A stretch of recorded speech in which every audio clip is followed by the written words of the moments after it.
The minute you stand still is the minute you're dead. I call it a deep reward.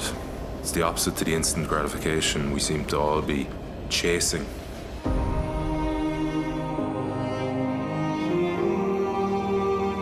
I am in love with the world. I love exploring, I love the freedom of it, I love the simplicity of it, just throwing on a backpack, hopping on a plane and arriving in a country I've never been in, and the sights and the sounds and the smells, and it brings so much life and energy and drive to my existence. I'm also just curious. It was always going to happen.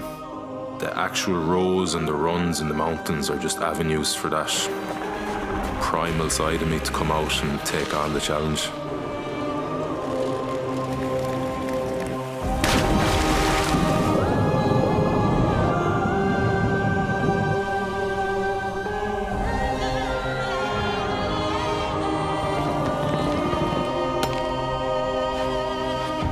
Maybe I'm just the type of person who'll never be completely satisfied in what he's achieved.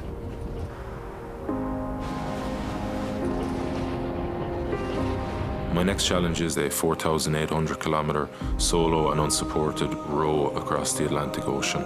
I have no maritime experience. I don't go into these huge endeavors knowing that I will beat whatever challenge is in front of me. I'll go in to be challenged and see how I react.